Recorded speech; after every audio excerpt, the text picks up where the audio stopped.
Good morning, everybody. My name is Sanjana, and today I have the pleasure of introducing our guest speaker, Professor Erica Chenoweth. Professor Chenoweth is the Berthold Beitz Professor in Human Rights and International Affairs at the Harvard Kennedy School, and a Susan S. and Kenneth L. Wallace Professor at the Radcliffe Institute for Advanced Study. Professor Chenoweth's research is centered around political violence and its alternatives, an extremely relevant topic in our current political moment. In 2013, Professor Chenoweth was ranked among the top 100 global thinkers by Foreign Policy magazine. She also won the Karl Deutsch Award in 2014, given annually by the International Studies Association to the scholar under 40 who has made the most significant impact on the field of international politics or peace research. Her forthcoming book, Civil Resistance: What Everyone Needs to Know, investigates what civil resistance is, how and when it works and doesn't work, the effects of violence and repression on such resistance, and its long-term impacts. In keeping with the theme of this year's institute, Professor Chenoweth's next book with Zoe Marks explores how the outcomes of mass movements are impacted by women's participation, namely how frontline women's participation can lead to progress in women's empowerment in some cases and regression in others. In addition to authoring and co-authoring a number of other books, Professor Chenoweth has published dozens of articles in scholarly journals and edited volumes. She also co-hosts the award-winning blog Political Violence at a Glance and hosts the blog Rational Insurgent. Professor Chenoweth received an MA and a PhD in political science from the University of Colorado and a BA in political science in Germany from the University of Dayton. She's a resident of Cambridge, Massachusetts. So please join me in welcoming Professor Erica Chenoweth.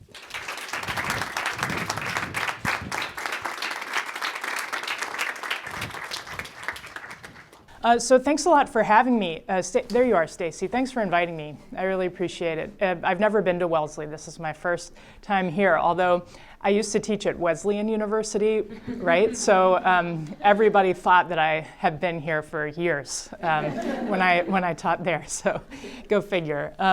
Anyway, what I wanted to do today is spend a little bit of time talking about nonviolent civil resistance and what we can learn based on global trends and its onset and outcomes. I guess I'll start by telling you a little bit about why I got interested in this topic, or maybe more appropriately, how I got interested in it. When I was working on my PhD, I was mostly interested in terrorism and political violence, the idea that people are often resorting to political violence to achieve their goals, in part because they have no other options, because it can be highly effective in some contexts. And the starting point for that research was just kind of a set of core assumptions that the only reason people use violence in the first place is precisely because it can be really useful for them in achieving major goals. And in fact, if you wanted to achieve major kind of revolutionary or transformational goals in society, violence is part of that always. And so these were assumptions that were either explicit or implicit in a lot of different scholarly literature. Certainly many philosophers of revolution or practitioners of revolution had made the argument that violence is innate to revolutionary processes, and that if you really want to make big change in the world, you have to show that you mean it by using violence.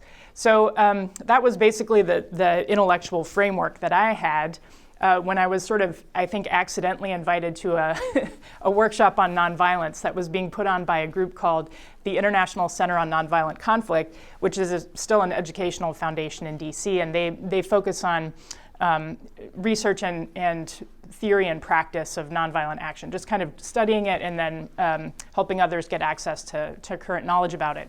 And I say I was accidentally invited because one of my terrorism scholar colleagues forwarded me the announcement of the workshop and was like, hey, here's the other side of the coin. Maybe you'd be interested since you're trying to finish your PhD.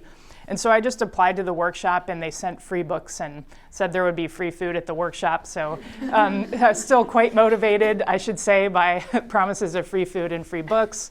So I went to the workshop, and people were making what I thought were some fairly kind of bold and potentially unfounded claims.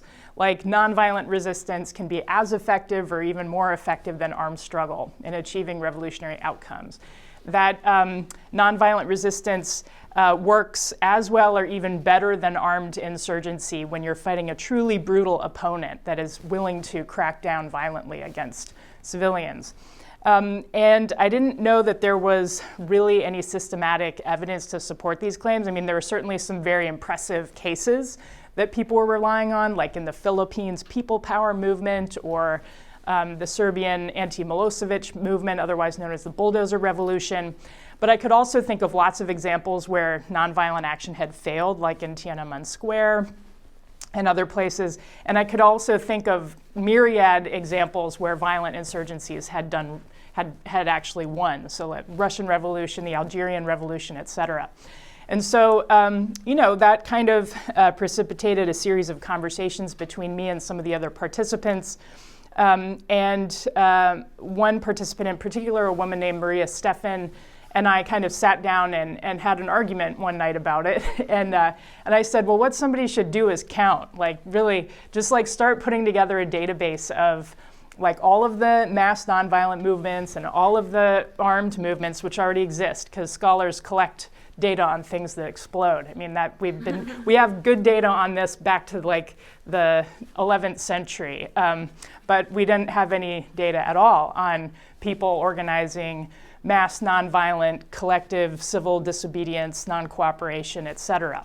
And so basically she and I decided to do it. And what we did was we started with just looking from 1900 to 2006, which is the year in which we met. There's no other arbitrary reason for the end date there, but we went from 1900 to 2006 and we put together a list of cases where people had used, civilians had basically prosecuted a conflict actively without weapons and without threatening or doing physical harm to other people, using protests, strikes, boycotts, non-cooperation, and other forms of nonviolent action. And we only looked at cases where they did this for what you would call maximalist goals, meaning they're trying to overthrow a national leader or a regime, or they're trying to create independent territory by becoming independent from a colonial power or an imperial power, by kicking out a foreign military occupation, or by seceding. And the reason we chose these maximalist goals is precisely because of that skepticism that these are the types of things that people use violence for, right? And so we didn't look at reformist campaigns like the civil rights movement or gender rights expansion movements or things like that. We just looked at these maximalist campaigns to start out. And we looked only at cases where at least 1,000 people had already been visibly participating, either in armed or unarmed action, so that we weren't like comparing cases where there were insurgent groups compared to one person standing in front of a tank, engaging in civil disobedience. It's not a really fair comparison. So we're only looking at what you might call major maximalist campaigns of armed and unarmed action. Now, Maria and I, basically wrote a book about this in 2011, and I've been continually collecting data on it since then. And what I wanted to show you is these data that have just wrapped up collecting through the last decade. And one of the things that's incredibly powerful here is this is showing just the onsets of these campaigns, like how many of them occur in a given decade. And what you can see is that basically since the 1980s, people have relied more on nonviolent action, as much or more on nonviolent action as a way to pursue these maximalist claims than armed action. And in fact, the last decade that just finished was by far the most tumultuous decade on record if what you're looking at is people power movements, right? So if we were only looking at armed struggle, we'd actually see a decline in conflict onsets. But if you count civil resistance, where people are using these unarmed methods to prosecute their conflicts, we're actually seeing a dramatic rise in it. And that might actually make some sense to you. If you sort of look around the world today, it feels like a tumultuous time, and that's borne out by the data as well. Now, what about their success rates? In the aggregate, nonviolent resistance campaigns over that entire period, 1900 through 2019, about 50% of them succeeded. and about 23% of armed campaigns succeeded. So they, in the aggregate, they were twice as effective as their armed counterparts. So I was definitely the wrong one in the partnership with Maria Stephan. But one of the things that's I think very interesting, and what I want to focus the talk on today, is the fact that even as civil resistance has begun to overtake armed struggle as like the primary form of contention in the world today, in the last 2 decades, it's also begun to decline in its effectiveness.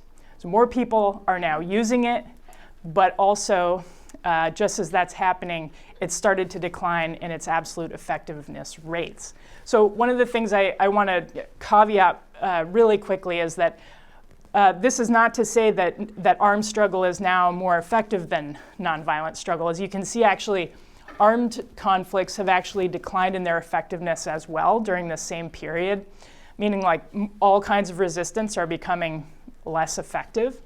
And actually, if you look at their relative success rates, nonviolent resistance is now 3 times more effective than armed resistance. So in fact, relatively speaking, it's still much more effective to use nonviolent struggle than armed struggle than it was even in the average over the course of the time.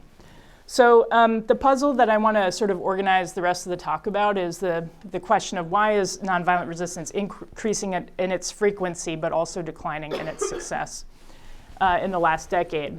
And so what I want to do is first walk us through 3 different key parts of the argument. The first is walking us through the reasons why we think nonviolent resistance has been more successful in the past. The second part is what was different in the last decade from 2010 to 2019. And then I'll just make some wild speculations at the end of the talk about where I think this is all headed. So in drilling into these data, we have a lot of interesting variables that accompany each of these data points. And basically, over the course of the last 15 years, I've come to sort of narrow down the things that make nonviolent resistance successful into 4 different key points. The first is that nonviolent resistance movements tend to succeed when they are able to build large and diverse participation. And the reason why large and diverse participation is important is because it then does 3 things for the movements. The first is that it allows them to create defections in the opponent's pillars of support. Most nonviolent movements win because of defections. That means that somebody who used to be considered an opponent gets out of the way of the movement or even joins the movement. The defections are much more likely to happen when movements are very large and broad-based, and I'll get into a little bit more about that in a moment. The third thing that effective movements do is they tend to maintain discipline even as repression against them increases. So they are able to sort of maintain resilience and stick to their own plan, maintain their organizational infrastructure, and maintain their commitment to nonviolent action, broadly speaking, even as things start to really heat up against them. And then the fourth thing that they tend to do is they tend to use a variety of nonviolent methods. So in other words, these are not just protest movements. Protest movements use protests. Sometimes they use other things too, but they're primarily focused on protests. Nonviolent resistance is a much broader category of action. And in fact, non-cooperation strikes and the withholding of cooperation from status quo practices and institutions is a very powerful form of nonviolent action. So when movements shift or they sequence their tactics in a way that build pressure while minimizing exposure to risk, that's when they're more likely to win. So let me walk through each of these 4 aspects for a moment. So the first observation here is that campaign participation rates, that is like the number of people relative to the overall national population who participate in nonviolent resistance, is a really important factor in explaining their success rates. So in other words, the larger the campaign is, the more likely it is to win. And this is something that scholars of revolution have known for like a really long time. There was a book that was written in 1995 by a political scientist named Mark Lichtbach.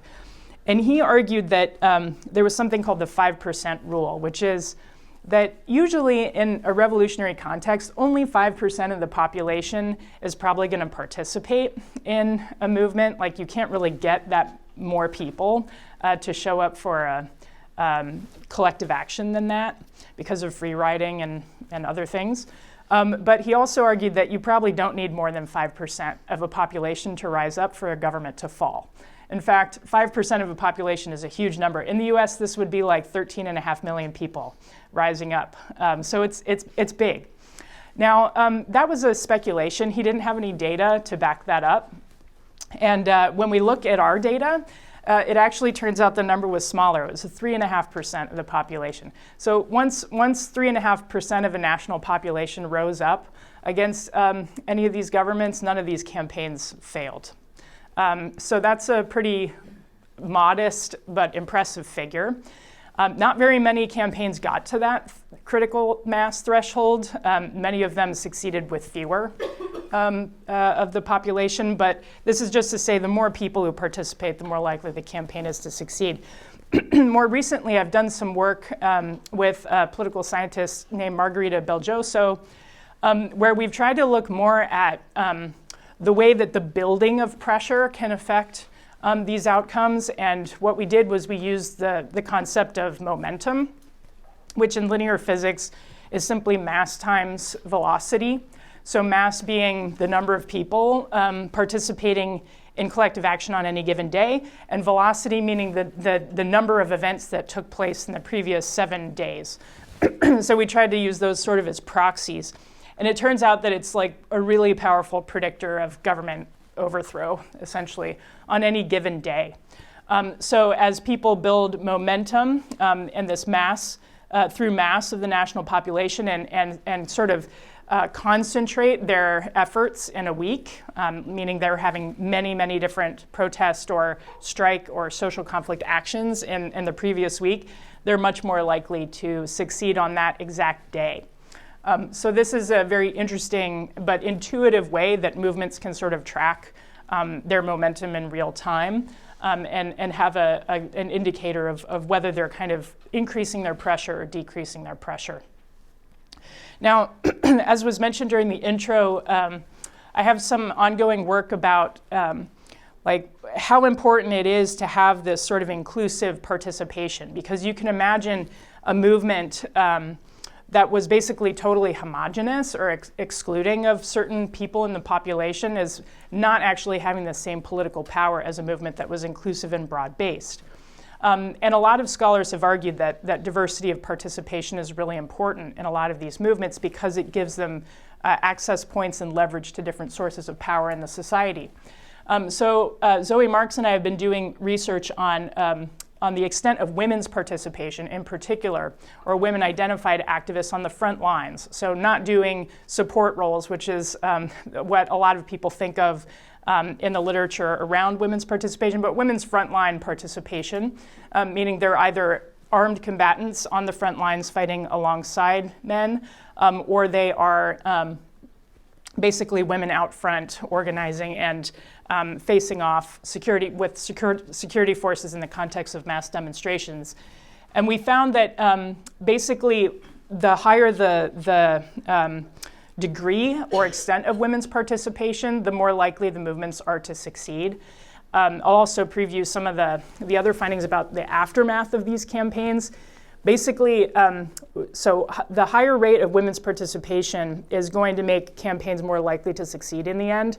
But whether women's empowerment expands or contracts in the aftermath of the conflicts also really depends on whether they succeed. So if women are participating in very high numbers in mass movements and the movements win, then we do see a general increase in women's empowerment and like even the 5 years after the campaign is over, which makes some sense. If they were part of the sort of revolutionary process, they win key kind of positions of power and get to influence the ultimate outcome, they may make broader claims about gender equality. But when women participate in very high numbers and the movements fail, the patriarchal backlash is severe, meaning that women's empowerment actually contracts to worse than it was before the campaign started. So this means that, when you see authoritarian backlash, like we're seeing around the world right now, when it has this very patriarchal aspect to it, or very misogynistic aspect to it, it's often precisely because there were women-led movements that didn't actually succeed, and they're now essentially being punished in a way that affects the nature of egalitarian democracy and other things as well, but that we think is partly identified by how women showed up to make these claims on behalf of the nation, and that they're basically being forced back into more traditional gender roles in the aftermath. So nevertheless, when women participate in very high numbers in mass campaigns, nonviolent or violent, the campaigns are much more likely to succeed. And why is that? We argue basically that broad-based participation in any kind of campaign allows that campaign to have access to social power and political power. That's not possible if the campaign is very small and very homogeneous. And like I said at the beginning, nonviolent resistance typically works because of defections. So defections are when you get a member of the opponent's side to essentially change their behavior so that they're not continuing to support the status quo. And here you really sort of have to take on board a set of assumptions about what power is. So there is a monolithic view of power, which is that power is essentially always entrenched and then self-reinforcing. That power is basically something that once you get it, you can expand it, and you can get others to follow you, and it becomes very difficult to penetrate or to disrupt that power.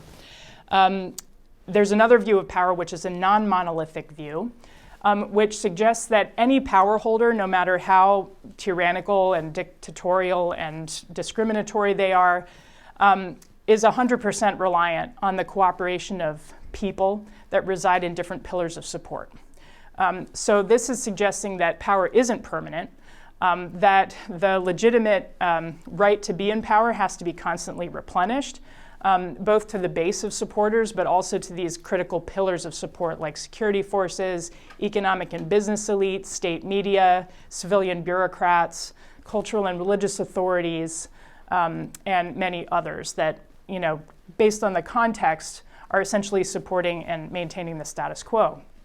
And they're doing that by essentially going along with the way things are on a daily basis, making hundreds of decisions a day to basically go along with the status quo.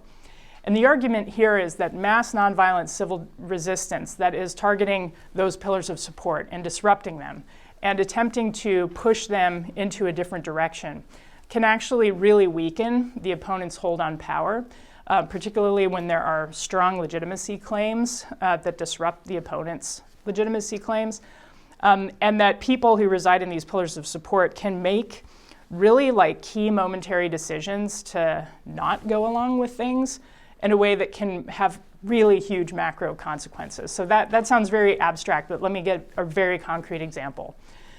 So in Serbia in 2000, there was an election that Slobodan Milosevic, erstwhile known as the Butcher of the Balkans because of ethnic cleansing that took place during the wars there and in Kosovo. He had stolen an election, and there was a social movement that was prepared for this. Basically, there were election monitors that were stationed around the country. They detected the fraud and reported it to a central kind of independent insurgent media corporation, which had been outlawed but was still operating. Basically, this group that had been mobilizing protests against him called on people from all across Serbia to descend on Belgrade and demand that Milosevic leave power. So this is in early October of 2000, and people did come, hundreds of thousands of people. They brought construction equipment, including bulldozers, and removed police blockades and everything, which is why it's known as the bulldozer revolution. But they removed blockades. They made their way to Parliamentary Square in Belgrade, where there was a major standoff between the protesters and the blue-clad kind of loyalist police of Milosevic. And for a couple of days, it wasn't actually clear what was going to happen, whether the police were going to follow orders to crack down on the demonstrators. They beat them up. They used tear gas. They were trying to disperse them in various ways. Ultimately, Milosevic ordered the police to fire live fire on the demonstrators and disperse them with lethal force. And the police just stood there and pretended they didn't hear the orders. And we know that that happened because the movement had stolen police radios because of an insider, and they heard the order come down and they saw that nobody was doing anything. And so then they just quietly walked through the line of police who kind of stepped aside, and they walked into the parliament and overtook it. And Milosevic fled in a helicopter and announced he was retiring to spend more time with his grandson. So, this is like, they did bring down an authoritarian regime using nonviolent resistance. Only two people died in the course of that. One died of a heart attack and another died during a traffic accident on the way. There's lots of things that we've learned from that movement, which really kind of began a wave of uprisings, otherwise known as the color revolutions, which you may have heard about. But essentially, this shows that power of defection. Now, a lot of journalists and academics went and asked some of those police, why didn't you follow the order to fire on these demonstrators? And they said, I thought I saw my kid in the crowd, or I thought I saw my wife or my brother's wife, or I thought I saw the guy who sells me liquor at a discount on Saturdays, and I thought if he gets shot, I'm going to lose my discount. Things that were really kind of banal and mundane or very personal, but that had these political consequences because they integrated with the political moment in a way that's only possible if the movement is large and broad-based. In societies where there is deep polarization, or there is like minority rule that's racist and that discriminates against very large proportions of the population, as happened in South Africa, for example, during the anti-apartheid movement. These defections are not going to happen with security forces. So in apartheid South Africa, there was not going to be any hope for people in black townships to get defections among white supremacist racist police. So they didn't focus on white supremacist racist police. They focused on economic and business elites. And they organized mass boycotts of white-owned businesses. They created their own economic cooperatives that would create self-sufficiency within the townships and undermine the economic dependence that the South African state had on black purchasing power. And this forced the country into crisis. And white business owners were the defectors in this case. They went to the apartheid regime and the different ruling parties and got the pro-apartheid party leaders basically thrown out of the party and elevated reformers that were willing to meet with the ANC and Mandela and decriminalize the ANC and then open the pathway for elections. So in this case, it was definitely economic and business owners that were the crucial pillar. Every different conflict has to sort of do its own, every different movement has to do its own assessment of what the critical pillars are and then what the feasible pillars are for them to affect with their disruptive power. So repression happens almost every time there's a movement of this kind because they are making maximalist claims, they're large scale, they're very threatening to the opponent. And so there's a question about what do movements do when they are repressed. Now, repression doesn't necessarily undermine nonviolent campaigns to the same degree that it does armed campaigns. Repression against armed campaigns can be highly effective when it's very intense and indiscriminate. But it is very difficult to have intense and indiscriminate repression against unarmed people. And there are two reasons for this. The first is the political risk. So if you're a dictator and you are facing a mass nonviolent uprising that's clearly committed to nonviolent action, that's growing in its popularity and support base, that involves people that you thought were on your side, it is very difficult for you to decide with confidence that when you order your police and military to go out there and crack down, that they're going to follow the order. And so many times they don't even make that order, right? So they don't even call out their military to engage in that kind of action because they're afraid that they'll defect. And if they defect, it's the end of the regime for sure. So they tend to rely on more maybe subtle or smart forms of repression, like targeting particular individuals and jailing them or trying to discredit them, trying to undermine their legitimacy, trying to undermine the legitimate claims of the movement by saying it's a foreign conspiracy or they're terrorists, trying to use agents provocateurs to destabilize the movement from within, infiltrate the movement, surveil activists. They do these things because they know that using the brute force blunt instrument is way too politically risky. It can backfire. You can get defections. The other reason why repression is more difficult against these campaigns is that it's practically hard, actually, to suppress all the people all the time. Movements that are very large are really hard to suppress using force. This is that 5% rule thing again, which is that there's, most government security sectors are nowhere near 5% of the population in their size. So they don't have the wherewithal to do it. And the other thing is that very large movements are able to sort of shift their methods from methods of concentration, where people assemble mass, like in the lower left-hand corner here, to methods of dispersion, where people stay away from places they're expected to go. Though the methods of dispersion, like stay-at-homes or boycotts or other forms of non-cooperation, are really hard to repress because it's much harder to make somebody stop doing something they're doing than to make them start doing something that they're not doing.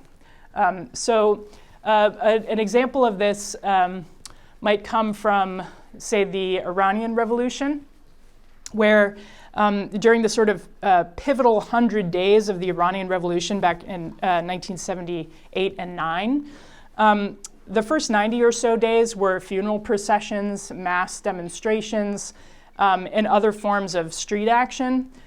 Some non-cooperation among business owners and such, but largely it was street demonstrations that were repressed, and then more people would come out for the funeral 2 days later.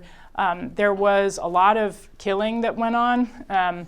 The security forces were literally assassinating religious leaders as they spoke to large crowds. There was one very dramatic scene where there was a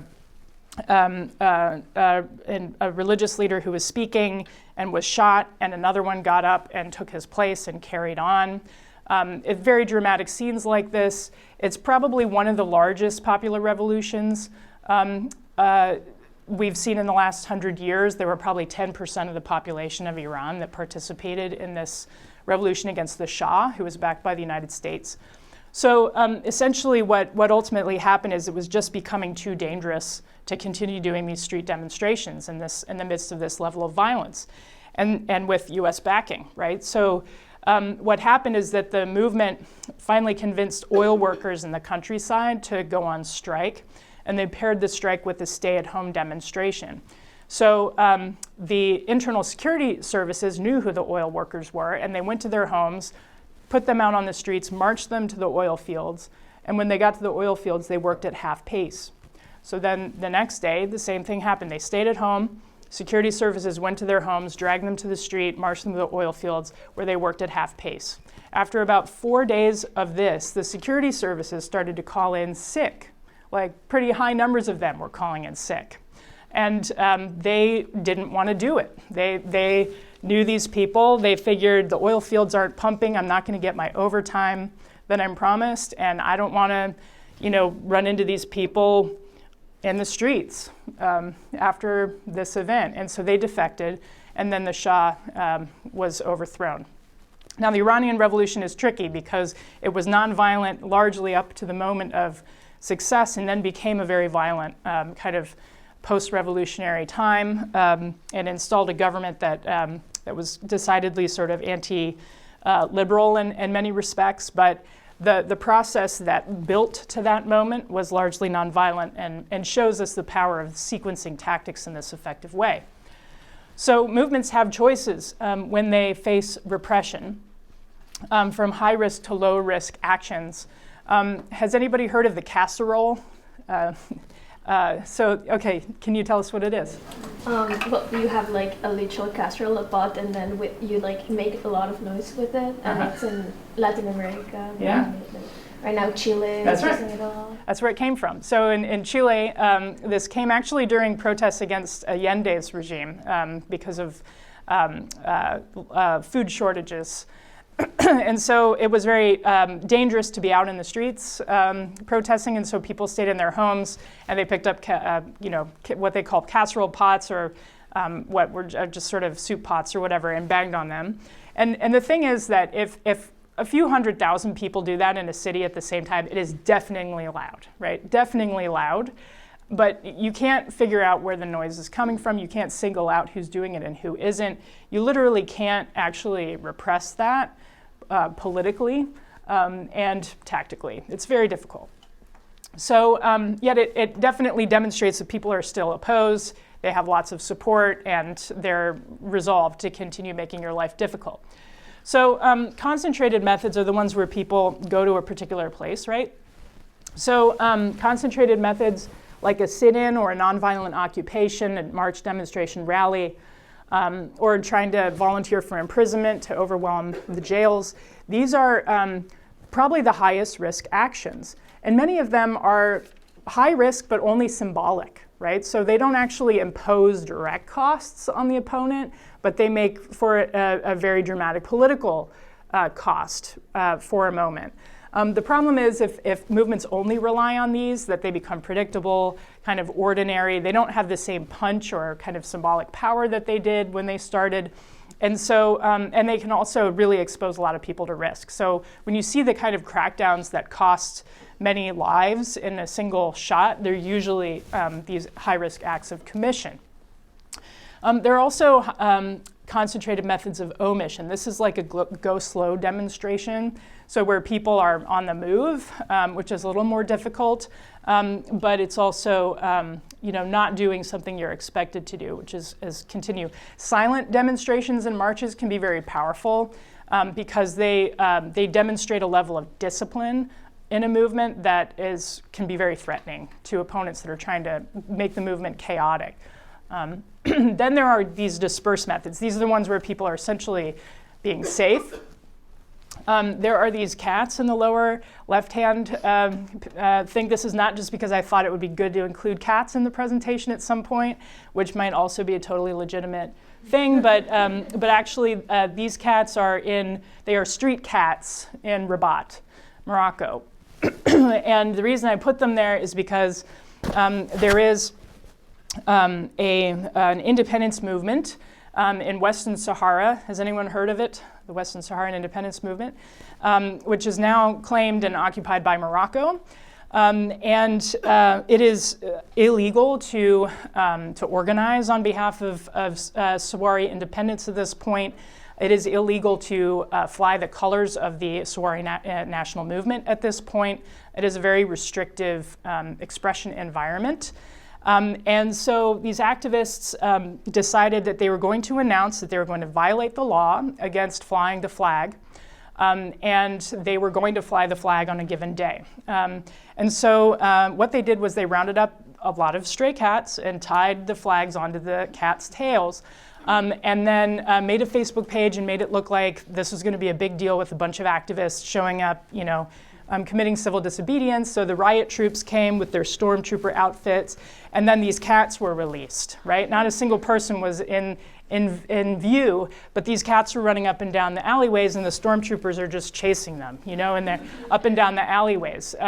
This is an act of omission or commission that is also an act of dispersion.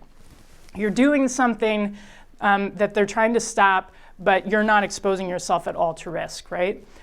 So it's a symbolic action, but it's also a dilemma action because, they have to either chase cats around the alleyways or let the flag fly. Like, it's a terrible set of choices, right, for the opponent, and it's humiliating, and it affects morale. Again, doesn't hurt anybody, just affects morale. Then there's dispersed methods of omission. This is like consumer boycotts or the stay-at-home strike or shutoffs of electricity or power collectively.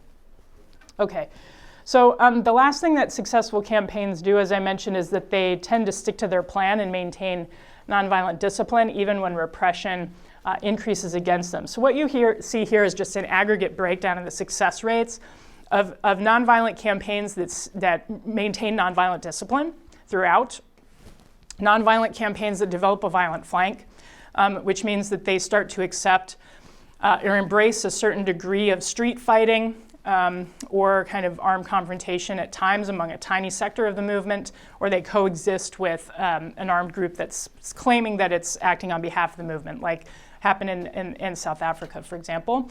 And then there's the violent campaigns. So you can see that, that nonviolent campaigns alone are still having the highest success rates, followed by nonviolent campaigns with violent flanks, and then followed by armed campaigns. So what has changed in the last decade? Those are the four things that make nonviolent campaigns successful. What has changed in the last decade? The first thing is that, contrary to what you might think, the average participation rate for nonviolent campaigns has actually gone down in the last 2 decades. So we see movements that, that have large protest actions.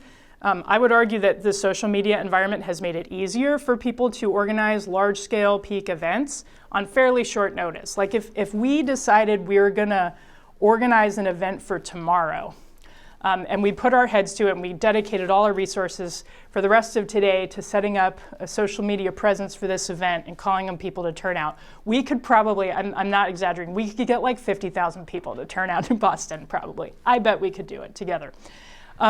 Maybe more. But that doesn't mean we would have developed any kind of long-term organizational capacity, any type of meaningful integrated commitment to continue showing up. We wouldn't know who was there.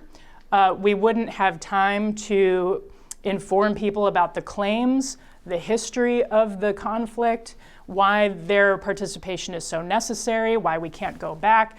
There are all kinds of things that are sort of slow cooking in nonviolent campaigns that are kind of overlooked or undermined even by the tendency to focus on just snapping a huge number of people into the streets at a given time. It also overemphasizes street demonstrations and protests as a form of action, as opposed to potentially more powerful forms of non-cooperation. So what you can see here is that the 90s, which was also the year of the greatest rates of victory of nonviolent campaigns, were also the decade of the highest participation rates, and they've gone down since then. The second thing is that nonviolent discipline has also started to decline. So in fact, the last decade had the lowest rate since the 1950s in terms of nonviolent discipline among campaigns. So that just means there's more nonviolent campaigns that also are using street fighting and other techniques alongside nonviolent action. The third thing is based on resilience to repression. And I would argue that, that a lot of different governments have basically learned that they can't use the blunt brute force instrument of military power against unarmed civilians. And so instead, they are relying on more divide and rule tactics, those different elements of smart repression, which I mentioned to you. There's actually a sort of accidental reveal of different techniques of state repression that took place in 2005 when our colleague Regine Spector was sitting in on a meeting of like oil-producing nations, and they had like this side session on how best practices in suppressing nonviolent dissidents. And she just wrote down everything that they were sharing, and this is basically the list, right? So they admitted that they almost find it, they find it universally helpful to blame foreigners and outsiders for domestic sources of conflict, to criminalize unarmed oppositionists, if you can characterize them as traitors, terrorists, coup plotters, and the like. If there are opposition leaders that seem like they're easy to co-opt them, try to get them to join a political party and then get them into the legislature. Certainly paying off the inner entourage, finding those key pillars of support that they don't want to defect and giving them a bunch of money. Counter-mobilizing their own nonviolent supporters to show, hey, you protesters aren't the only game in town. We've got our own protesters. They think we're legitimate, and we're going to fight you at your own game. They also will plant plainclothes police as agents provocateurs to try to upset that nonviolent discipline and sow divisions within the campaign. Repression is often delegated to people that aren't necessarily visibly associated with the state, so different people that are paid to do it. There's an attempt to use terror to scare people into submission, and usually by making an example of one or two people as opposed to trying to repress everyone. Certainly there's a higher capacity for deeply personal levels of surveillance, especially because we all carry our own personal surveillance devices around on our wrists or in our pockets everywhere we go. They keep out independent journalists or people that could tell the real story. They use legitimate laws, pseudo-legitimate laws and practices to reinforce their grip on power. So this is something like the Russian government saying that if you are a civil society organization that receives aid from outside, you have to register as a foreign agent, right? And so that has really like completely destroyed the civil society sector in Russia and many other countries that have been using this type of approach. Definitely in the United States, there have been attempts in more than 30 states to introduce legislation using terrorism laws to prosecute nonviolent protesters who use what they call economic terrorism tactics, which include things like blocking a highway, right? So, and there are also laws that have been introduced or legislation that's been introduced to make it legal for people to drive their cars into crowds of protesters if they're blocking the way, right? So these are laws that are being considered by legal institutions in the United States that are, to say the least, pseudo-legitimate at best, right? And then, of course, sharing information on how to suppress dissidents and their allies. So another thing I think that is a trend is that, as I mentioned or alluded to shortly ago, there is an emphasis on marches, demonstrations, and protests, those kind of symbolic methods of concentration that are easy to mobilize, that send a message, but that also don't necessarily begin to impose direct costs on the status quo. My colleague Jeremy Pressman and I have been collecting data on every crowd that is assembled in the United States since Trump's inauguration. And we started by accident the day after during the Women's March, where we were both surprised to see how many people had turned out in our cities where we lived at the time. I was living in Denver, he was in Hartford, And so we came home and on Facebook we're like, hey, is anybody collecting a list? Let's start a Google spreadsheet. And then I think George Takei tweeted that there was a spreadsheet or something, and then we got 6,000 emails overnight, like count us, So we started to put together this database. It's called the Crowd Counting Consortium. We're always looking for volunteers. If you want to help us count crowds, it's the best thing you can do to give yourself hope.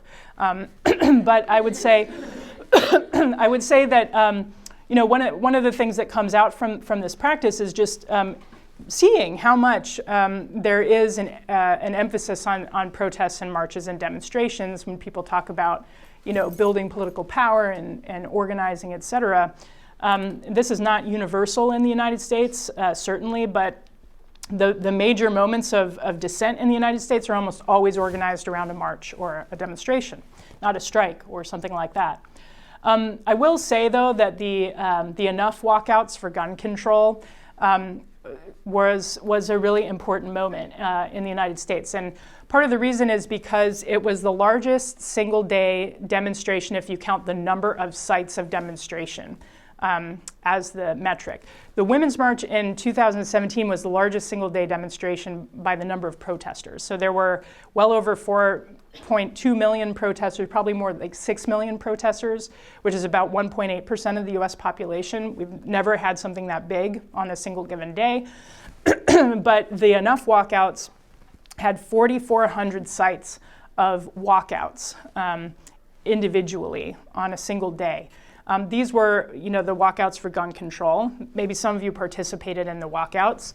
I can tell you that there were at least a dozen homeschools where children walked out on their parents. There were 150 kindergartens where 5-year-olds walked out on their kindergarten. There were thousands of elementary schools, thousands of high schools and middle schools, and then a handful of college campuses. And I don't want to decry the power of protests and walking out or these other methods because they are very important. Like people being seen to do something in a critical moment is very important. I'll tell you, when we were collecting data on the Women's March, we got an email from an assisted living facility in Encinitas, California, where they sent us like a short video clip and said there were 50 of us octogenarians marching in a circle in the lobby. And we couldn't go to Los Angeles because of our mobility issues, but we had our granddaughters over and made signs and marched in the lobby in a circle, and we want to be counted, right? So of course we put them in the database, and then they were totally elated when we wrote back and said, we'll be sure to include you among our numbers. And somebody wrote back and said, you don't even know how important it is for them to be seen in this moment, right? The Enough Walkouts, we had a record come from a group in upstate New York in some city I can't remember the name of, where they had over 2,000 people participating. And Jeremy and I asked people to tell us, if you're submitting a record, tell us what your crowd counting technique is. Like, you can't just tell us we had 2,000 people. We need to know how you came to that number. So, sometimes people say we printed 5,000 flyers, we had 2,600 left. That's how, we know. Some people say we used a grid counting, click counting method or whatever. Some people say we had 50 buttons, we have 2 left, there are 48 people. Other people snap a photo and say, you can count our heads. So basically, this small town in upstate New York, this woman said we had like 2,417 people. And I was like, that is a very precise number. And let's look at their crowd counting technique. And they said, we know because we brought our neighbor's son who has autism, and he click counted every single person on the street. And there were like 700 something. And then when we got to the park, he had a total breakdown because there were like way more people there than had marched. And they had just assembled at the park, and so we click counted everybody else. And we know it's a very accurate number. And the point of this is like, large and diverse moments of collective action provide invitations for people, no matter what their ability level is, no matter what their skill is, to participate in key ways. And so these are really important things for us to know, and for us to sort of validate in people. So that's my big caveat about not trying to say that protest doesn't have an important function. It has, like, in many respects, the most important function, which is inviting people into movement. But the problem is, once they're invited into movement, where do they go? Right? That's the key problem. The key problem is, how do we keep these people and their incredible skills and their diverse life experience infused in a movement that continues to innovate, that continues to organize, continues to build pressure? And so that brings me to this final sort of key point, which is that I actually think the digital organizing approach has really undermined the ability for there to be kind of long-term capacity for struggle. And just to give you an interesting point of comparison, in 1968, the Soviet Union invaded and occupied Czechoslovakia after what was known as the Prague Spring, uprisings against communist rule there. And 6 days after the Soviet invasion, which resulted in a crackdown, a few hundred people were killed, and the movement seemed to quickly demobilize. There was organizing, and there was organizing of people, and there was information about what the society was to do under Soviet occupation. So 6 days later, this underground newspaper published the 10 Commandments for the people of Czechoslovakia to follow. And it was this: when a Soviet soldier comes to you, you don't know, don't care, don't tell, don't have, don't know how to, don't give, can't do, can't sell, don't show, do nothing. And basically they said, we will just simply not cooperate. And everyone will do this. And we will basically continue building our own institutions. We will be self-sufficient. We won't rely on the Soviet Union for anything. We will quietly build the society we are trying to live in. And you have people like Václav Havel and other dissidents, so-called writing for the drawer, meaning they were building very private, local, needs-based organizations to help people who were struggling in some area, to help families of dissidents that have been jailed. They were organizing communities for non-cooperation and mass resistance, never going into the streets, right? Never going into the streets. By the time the Iron Curtain fell, these communities were well prepared both to accelerate the fall of the Soviet Union and its influence in their own countries, and also to build the institutions that they wanted for their societies. So other ways that movements have tried to sort of organize now are much more focused on kind of tactics. So this is from the Egyptian Revolution of 2011, a very useful pamphlet that made the rounds in Xerox copy around Tahrir Square in Alexandria. And basically they had some very good information. They wanted people to assemble locally where they lived, to walk out with their neighbors, to invite people along the way down alleyways to join them. They wanted them to go in small concentrated roads rather than big thoroughfares, because when you're walking down the alleyways in Cairo with 200 of your closest friends, it looks like you have 1,000 people with you, right? Because the optical illusion is such that you're filling the alleyway. And what happens when you see 1,000 people walking down an alleyway shouting slogans about freedom and stuff? You're definitely going with them, right? Like, you're not gonna miss this moment. So they knew that there was this capacity for using this tactic to draw in more people and then head toward important government buildings, shout positive slogans, and take over the government buildings. So the problem with digitally driven activism is of course, the first thing is it facilitates government surveillance. It just makes it much easier for governments to know who the key players are, what the plan is, et cetera. Like I mentioned, it allows for rapid mobilization, but not necessarily long-term capacity for creating change. The third point, I think, is that it facilitates the diffusion of what I would call superficial lessons about nonviolence, while underplaying the risks of protest and demonstrations specifically. So the superficial lessons, I would say, are that, if people just come to the streets for 17 days, they can, create the fall of a dictator, which I think is one of the lessons that people sometimes take from some of the more recent movements, where what you're seeing, like in Egypt in 2011 at that time, was the end game of about a 10-year-long buildup. But it was just the end game, it wasn't the whole game. But definitely, if all you know is that the revolution started on January 25th, and Mubarak was out by mid-February, then you could come away with the idea that it was fairly easy and just involved mass demonstrations and sit-ins. Certainly, digital media allows governments to mobilize their own counter-propaganda, which sometimes means denouncing the movement, but sometimes also is just them trying to reinforce their own messaging and showing that they have supporters in that. And then, of course, there could be demobilizing effects if, say, there are incidents of brutality that circulate on YouTube or something like that. That could actually scare people into not wanting to participate. So it actually helps to spread fear as much as it helps to spread the call for action. So basically, where do we go from here?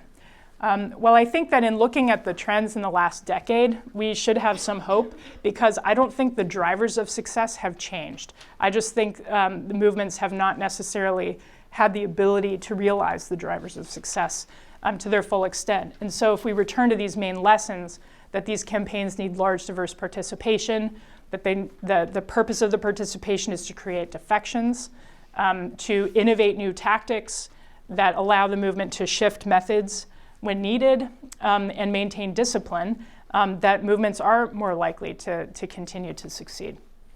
So in order for this to happen, obviously, leadership and organizing are very important. I would say that leading with a strategy instead of planning tactic to tactic is a good operating principle. And then, we know that the opponents of these movements are coordinating and sharing lessons learned. Certainly movements should be coordinating and sharing lessons learned as they navigate these tricky waters here and elsewhere. So with that, I'll wrap it up, and I think we do have some time for questions and comments. Thanks.